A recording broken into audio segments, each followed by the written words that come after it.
things like this, these street signs that have all these different ideas of ways you should go, right? Radical self-expression and doing all the reliance and all these other things. There's a lot of things that you can try to do yourself, but we know as Christ followers that has not done very well for us over time, has it? We have experience with it, reading it in Scripture ourselves, where you try and do it yourself and you'll fail. You try and do it yourself and you'll run into the problems where you yourself crash yourself. But whenever we're relying on Jesus, he's the one that never fails, so that's why we go after him and what he's leading us to. That was the question that we asked last week, was where is Jesus leading you to? The question I'll ask you this week is what needs to change? What needs to change? See, the thing is, and we know this, that doing the same thing, thinking you're going to get different results is insanity, right? That's a well-noted thing. So you have to change something. What needs to change in your life, in our lives, corporately? And so as we ask that idea, we have to really think about it in a different way. See, so much of what we do is interconnected. It's like synapses. It's like a board that you'd see here, like an imagery of like circuitry. It's all connected together. So when we start to change things, it really does have ramifications on other things. You know, I remember when I got serious about my walk with Christ, I was working for a corporate job, and I really decided it's not going to be based on where I am or where I have to decide to live for Jesus for me. I'm going to live for Jesus no matter what's going on around me. And when I did that, I stopped doing certain things. And suddenly the friends that did all those things, they didn't like that I stopped doing those things. And I was friends with them. Like, we shared life and had history and all the things, but suddenly I wasn't the one they wanted to hang out with anymore because I wasn't doing what they were doing. And I thought our friendship was deeper than that. I thought it was more than just going and doing this other thing. But whenever I felt convicted to stop doing that thing, suddenly our friendship started to dissolve. So whenever I decided to live for Jesus for real, it had ramifications outside of what was just the one decision. And see, for us, that's really what that means whenever we get serious about it. Like Pastor was talking about giving the first fruit to the Lord. When you start doing that, that's a real ramification, because that money's not in your pocket anymore, but the blessing of God comes that you can't equate for on a spreadsheet.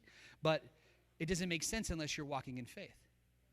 You know, when you start giving to missions and you're giving outside of that, people are like, well, you don't ever meet those people. You don't see them. But it's like, but I believe in it. That's why I'm doing it. And I'm going to make sure that I don't overspend in this other area so I can do this. And that's a hard decision, but it has ramifications because it's all interconnected. It's about changing our perspective on things. And I know many of you, if you've been in this church for a long time, you've heard pastors share about, and hopefully someday write a book about, the idea of decisions determine your destiny. And it all starts with perspective. It all starts with changing our perspectives. I like this quote from C.S. Lewis, attributed to him: "There are far, far better things ahead than any we leave behind." I like that. There's a guy I follow on YouTube. He's a big YouTuber. His name's Casey Neistat. And he had a really cool perspective piece that he shared. I'll show you 3 images. You can go watch the video later. But the idea was, when he was younger, he talked about how the thing that drove him was not the things he had experienced behind him, because he had very little experience. It was about the dreams of what he was going to do, what was going to happen. How many people know what I mean? You have the whole life ahead of you. You have these big dreams and aspirations, and that is what drives you. And then interestingly, as you get older, you start to have a lot more experience as those things happen. And you become where I am in life, where you're right there at middle age. And suddenly you have all this experience and things in the middle. So kind of both things are what drives you. It's your experience and the things you're believing for. And then you get towards the end of your life, and it's actually a lot of the things that drives you is actually the things you've experienced. Because you know that there might not be as many years ahead.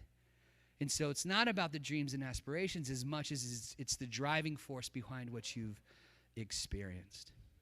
And it's an interesting thing for us to think about in what drives us. It's really about changing our perspective.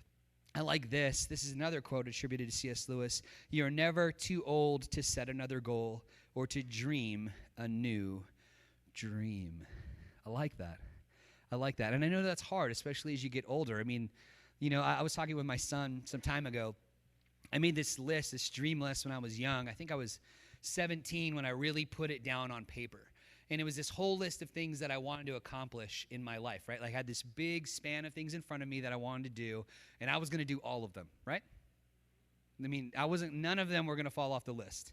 And it was crazy things. It was like, I want to hike to the top of a biggest mountain. I want to go, swimming with sharks. I want to, hunt a predator animal with a spear. I want to own an island. It was like, what? It was like this crazy list of all the things that really don't matter. But that's what my list was at 17. I was like, I'm going to do something. And I've done some of those things. But it's, it's like this big list of all these crazy things that I thought really mattered. And when it kind of boils back down and you get some time underneath your belt in life, it really boils down to a different set of things. Today I want to talk to you about health, wealth, and faith in those 3 areas.